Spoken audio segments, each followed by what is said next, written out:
to join us. We have our second soap today from Wet Shaving Products.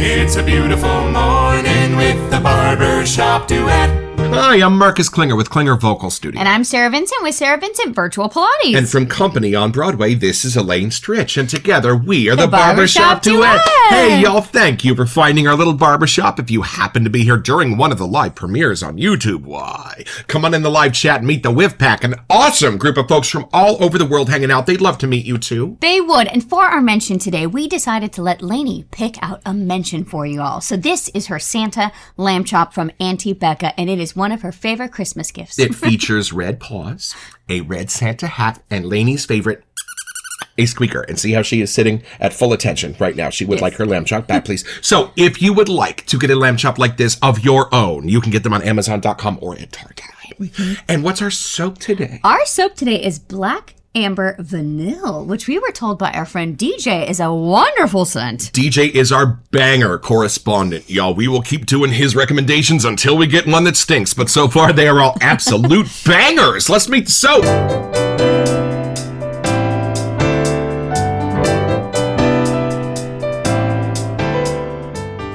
All right, y'all, so from the sales page at razoremporium.com, where we got this on their great 50% off sale. Lee of Wet Shaving Products set out to create an artisan shaving soap that matched the quality of the badger brushes his company has been known for. Inspired by Martin DeCondre's incredible shaving soap, these shaving soaps are made entirely from scratch here in Arizona. The lather quality is unparalleled, and it provides a clean, slick shaving surface without any heavy feeling on your skin or irritation after effects. Truly one of the best shaving soaps to come to the market this year. Pick up this classic today. The vanilla is combined with a rustic amber and rounded out with black myrrh and a splash of Egyptian musk. Wow. I'm so excited about this, and the level of excitement with which DJ was explaining this to me was a little bit off the charts. So y'all, let's take this one out of the box.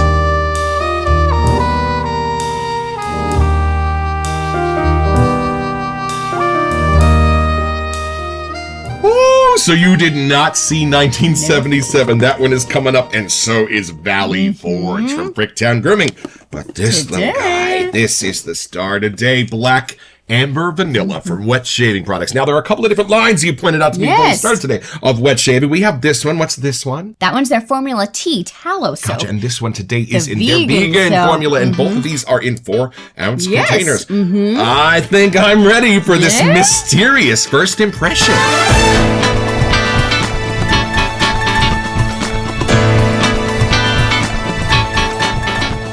All right, I'm going to go first on this one. I did not do much reconnaissance on this except to find out that black amber is not exactly the fossilized tree resin that the golden amber is. This is more the decaying wood and parts of the trees and plants that have been caught in the sedimentary layers. That becomes black amber. It's only 15% of the world's amber. It's a little bit rare, and it has a much different scent to it. So I'm excited. I'm even excited to see what color the soap is. Yeah.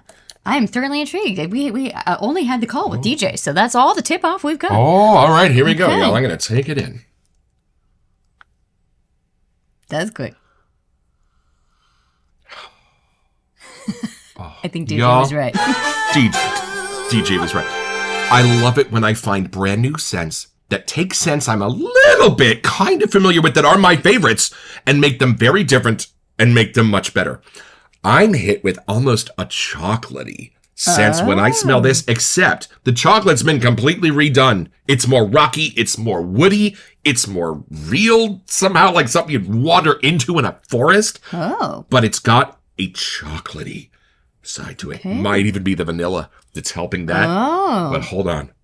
Y'all, it's like if chocolate met baby powder. I don't know how better to describe that, but that's what this is doing, and it's wild. And I'm loving this. This is so new to my nose. I need a couple extra whiffs. So after 450-something soaps, we do not have something like this in our Totally different. This is a chocolate barbershop. This is Wonka's Barbershop.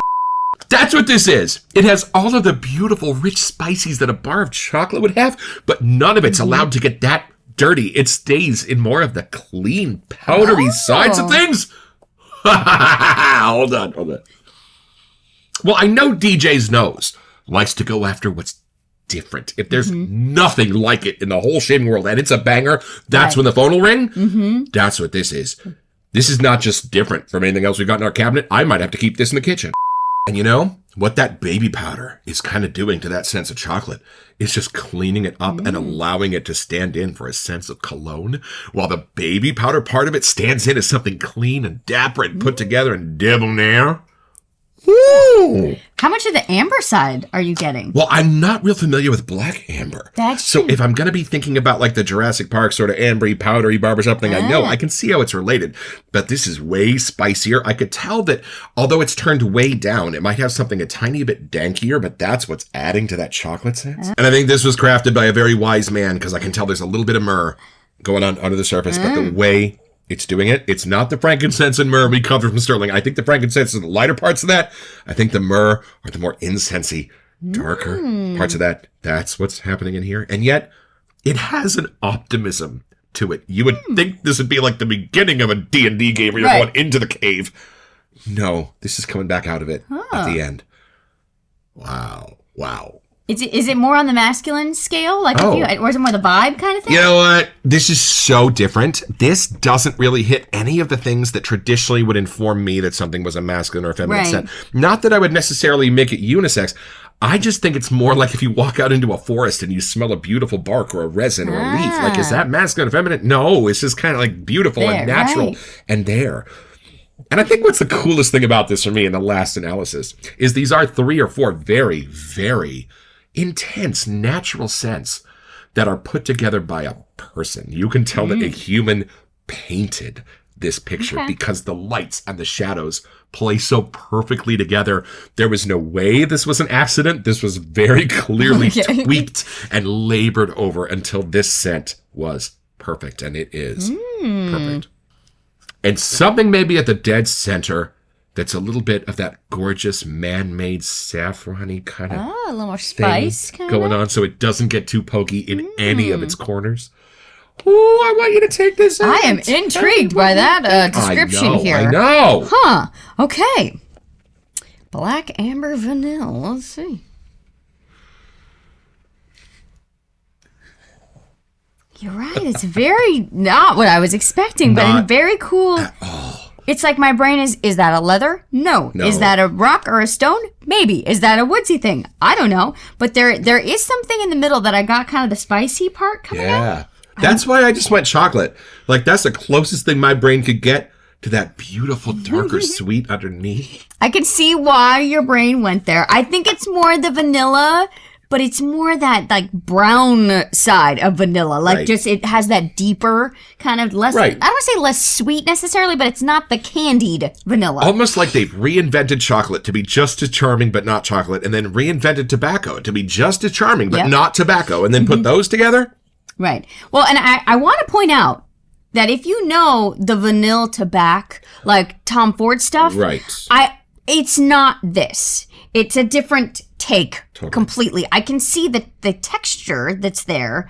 Like, I still see a deeper brown or something like that, but I do not get that perfumery kind of version of those 2 scents really turned up. Here, they're disguised with other things. It's a similar texture maybe, but if you have that, it is not the same as this. No, and I think this is a little bit lighter, but just as clever. Somehow, if we're going to bring our magic cleverness scale back into things. Well, first of all, where would you put this on the crowd pleaser? Black amber, you may not think decayed wood and plant matter in a sedimentary layer would be this charming. Oh, it's super charming. Kind of is. I almost feel like I just walked into someone's like den or small cabin. Like, it's cozy. There's something about it that you're welcome there. It's been remodeled. Yeah. If someone had this, like, a jacket on that had gone through their day with them, and you give them a hug and you don't want to let go. Like, there's something about that where I put more the Tom Ford vanilla kind of mix up as like a dapper dressed up kind of trying more of that kind of thing. This is more, it does have that wise side to it.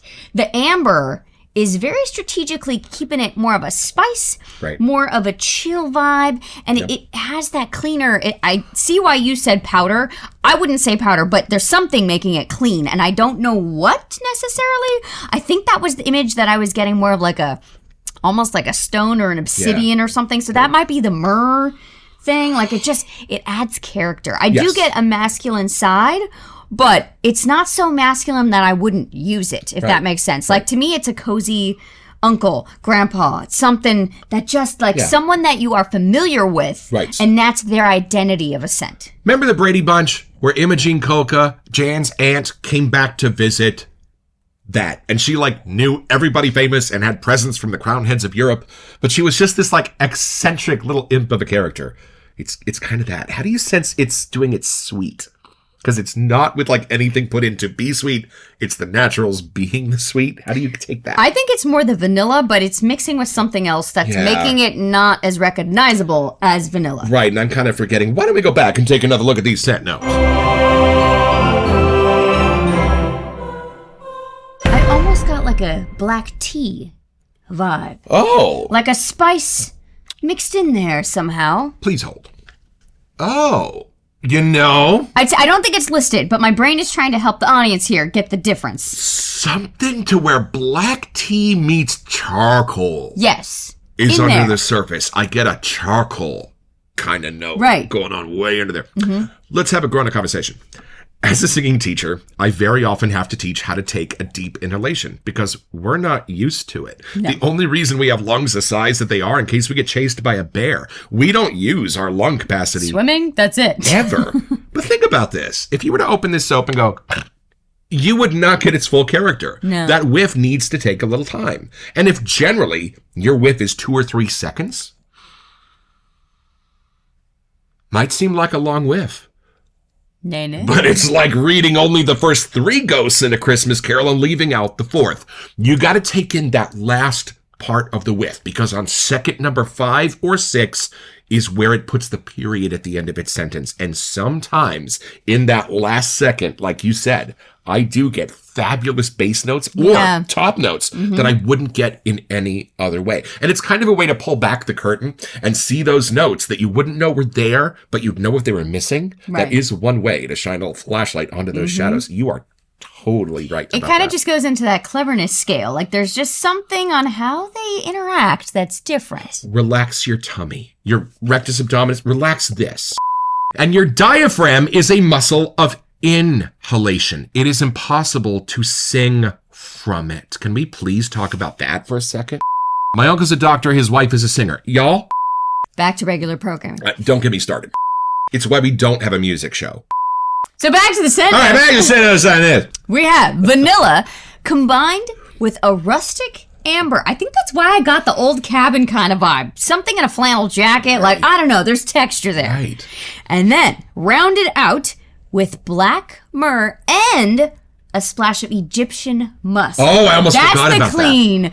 We forgot that. It's not a clean laundry musk. It's like an incensey musk. How are you taking that? Yeah, I think those two almost became one in my mind. I forgot they were... Hold on. Okay, black myrrh. The vanilla and the black myrrh have created an interesting pair. Right. Like, they really bounce back and forth. Yep. And then I think my brain was getting the amber as the musk included. Right. So I think that's coming together as well. The musk, for me, gives this its cleverness, gives this its intelligence on a layer that's hard to explain.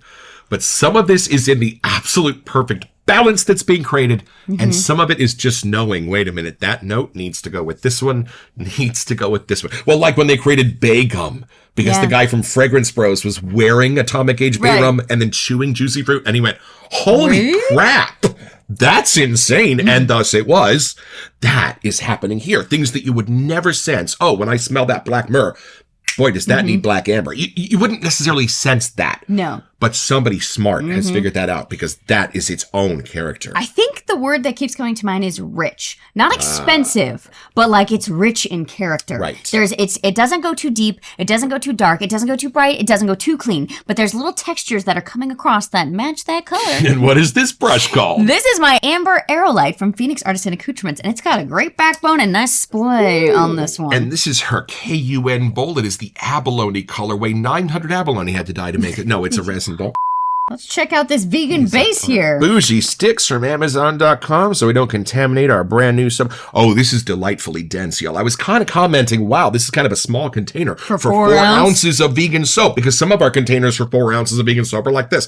but it's dense. You don't need as much. And it's pretty full, I gotta say. I love it. All right. Would you like to smush that chocolate into the shag carpet so you can't get it out? Again, the whole point of putting the soap inside the ridges like that is so that when your brush first contacts it, it doesn't pull off chunks. It just pulls off that smooth, soapy surface. That's the idea. Then we're going to grab our bougie sprayer from the small ridges. Thanks, you guys. We're going to laterally bloom this soap. Let the water run down to the bottom, but we're definitely going to wet that product at the top. And then she's going to take this beautiful PAA brush and start to build her lather. She's going to go one way, then the other way. Push down, see what the backbone knows, but then here's the patented Barbershop Duet move. Rotate the brush in your hand about 25%. Go at that soap again. The bristles are going to have a new orientation with which to pull that soap off the bottom of the bowl. And then, heck, why not? Spin it again. Keep going forwards, backwards. Just by the time you got about 20% of that soap left on the bottom of the bowl, well, now it's time to go down to that water. Be careful. This is the part that's dangerous for the dog. And you're just going to sop that water out of those bristles like gravy on a biscuit. And you're ready to then take it to the face, take it to the legs, take it anywhere your little heart desires, including the shaving bowl, where those bubbles are going to start to get smaller and smaller and smaller. And I got to tell you, I love enough vanilla in my soap to actually change the color of the lather. Remember the first time you suggested that the color of the soap might change the color of the lather, and I laughed at you and made light fun of you? I will never do that again. I gotta say, this vegan base is nice. You wanna try it? Yeah, a little bit. See how it feels. Those bubbles are getting smaller and smaller by the second. It's really opening up scent-wise, too. Beautiful, creamy quality is coming out of this. It must be the Egyptian musk meets the like something in that. And then the myrrh action. There are layers to this, my friends. Y'all, Yeah. I know we never comment on lather here at the Barbershop Duet, but does that not resemble a flippin' unicorn? And this Are is you kidding me? all that he used. It's not much. It's really working in there. Look My at this. goodness. You can't even see the abalone in the KUN. No, it's gone. And y'all, this is something you will only find here in the Barbershop Duet. This is the What Color Is Your Amber with on 3, 1, 2.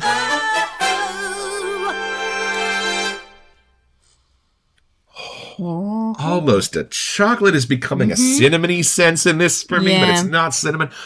Y'all, this is just reinventing like 3 or 4 of my favorite scents in the wet shaving world, turning them inside out, giving them to me in brand new characters so you wouldn't even recognize the old versions, and I don't even think they're actually in the scent. It's just my brain is doing with this.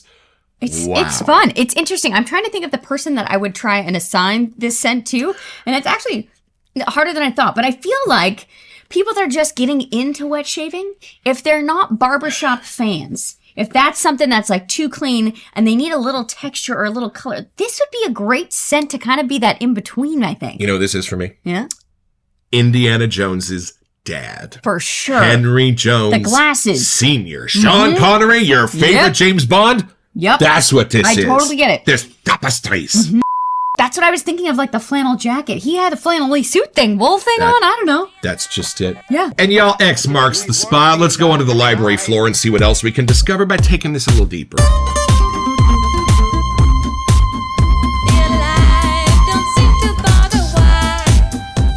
I love that with things like oud or animalic musks, there is something slightly squinchy that is being turned inside out and giving your nose a rabbit hole to go down. And I love that this black amber is a little bit more on that uber natural, slightly squinchy side, because the brown amber is the fossilized resin. This is more of those decayed tree parts, and a little tiny bit of that is in this. But it makes it so beguiling and outside the box that my nose can't get enough. And it's not civet.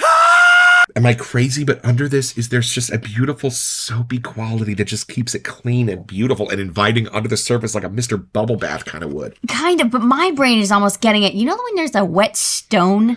Like when it first gets wet. Right. Not petrichor or something like that, but the texture of the stone. Yeah. Like almost that. It's not clay either. It has its own, maybe that's what's the Egyptian musk. Is there something in it that's a different side to the musk? And there's something that we don't get to smell very often because we live in earthquake territory, but it's wet brick. Wet masonry, especially when the bricks are older, smells amazing. And we don't get to smell it that often. The Magic nightclub in Martinez where I worked was made of it because they built it before they really understood what the earthquake could do to mason work. That beautiful, rich undertone of wet, ancient brick is in here too. I'm getting a like fall season vibe to this. Right. If I could put it in any kind of terms for anyone, like where I think Other scents that have these, I wouldn't put in that zone necessarily, but this is just like, it's starting to cool in the air. The textures of the leaves are changing. Yep. There's stuff going on. And then even just to talk about things being reinvented in this, I almost get the sense of some kind of brand new floral that's probably a lavender hiding under the surface of this, but I don't know how they're doing it or what notes are doing it. It's funny. I think that black myrrh is really creating a texture we don't know how to file. Almost a floral. Yeah. Right. Like if you could have a black rose, that's not, you know? Like, right. That's exactly it. My imagination was just like, ding, ding, ding. That's what, I don't even know if there are such things. I worked at a funeral home. You'd think I'd know. Yeah. But yeah, this absolutely smells like a black or a dark purple rose would smell. It still blows my mind that only 4 scent notes are listed because my brain's getting at least like 8. There's another rock in here. There's a floral in here, 100%. There's magic. Our magic scale. There you go. So, y'all, here's our new magic scale. It's sort of also called the cleverness scale. Yeah. If there are scent notes that you know, but they are put together in a way that is totally brand new and its own personality, we turn up the magic scale. Y'all, even though I'm not as familiar with black amber as I am with the normal, there's magic in this for me. This is hitting a 6.5 or 7 on that I was going to say scale. 7 too. There's something really creative about how these are interacting. Right. And this new personality that these familiar scent notes are creating. Yep. And there are songs sung about their formulas. That one for our Formula T was fantastic. So I am excited to see this. Now, when we do watch the Shave Arcade, we do love to watch how that lather coats Angelo's. It's never-ending lather. You're going to make a mess. This is good enough for me and 3 of my closest friends. Now I just need to make 2 more friends. Oh, that feels luxurious, man. I know, this is wild. And it's not so thick it would clog my Henson, but giving me a beautiful sticky layer right here from my razor blade. You know, I think my dad would really like this scent. Oh, this would be right up your dad's alley. Yeah. Like, because, you know, like aquatic-y ones are so much more summer-ish. And sweeter. Right. And this would be a good, like, fall into winter kind of scent. Totally. This just, like you said, flannel somehow. Everything's hiding under the surface. That cozy, comfy, like, just, you're taken care of somehow with this scent, my friends. So it's pretty simple, y'all. Just be lamb chop sitting on the shelf at Target, wondering what little boy or girl you're going to go to this Christmas season, because you can see the Christmas trees, you can see the Christmas lights on the shelf, and just about the time a very beautiful young lady walks into Target and purchases you, you're going to be so excited until she gives you a Laney and you're going to get your own.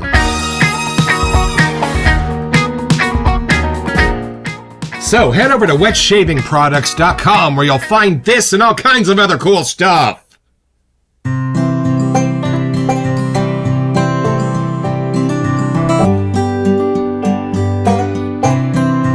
Well, I've had my shave, y'all, with black amber vanilla.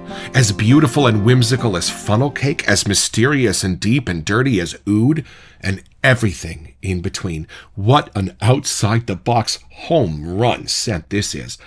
And the lather.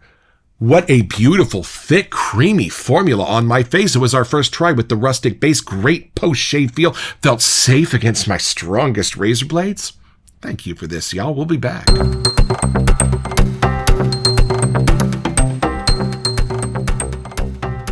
Welcome to Messages. So for our January giveaway, we wanted to give you a chance to get one of the inaugural soaps that they just dropped over at Adopted Acre Soap Company. Yeah, y'all, the Etsy shop is live as of January 1st, and all you have to do to be eligible for this giveaway is send an email here to WeSentYou@theBarbershopDuet.com so we can get back to you. It's the only way we communicate about our giveaways, and then check back on our first February episode to see if you are our lucky winner. Best of luck!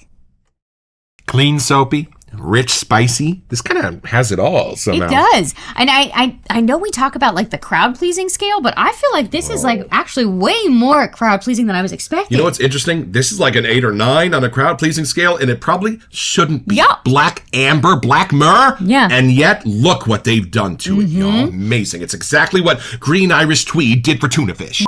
I'm actually very excited that we have our second one from Wet Shaving Products too. They're another West Coast kind of company, so let us know what other ones we should sneak on the schedule and which next. formula to try them in, because both of these are blowing our skirts way up. Hey, Wet Shaving Products, thank you for this. This is a lovely formula, and we're going to have fun with this scent. Yeah, I think we're going to still have to keep listening to DJ for a while. He knows what's up. Yeah, you are still our correspondent, DJ. That position is well secured. Yep, don't forget your next appointment with the Barbershop Duet. You'll smell better just watching this.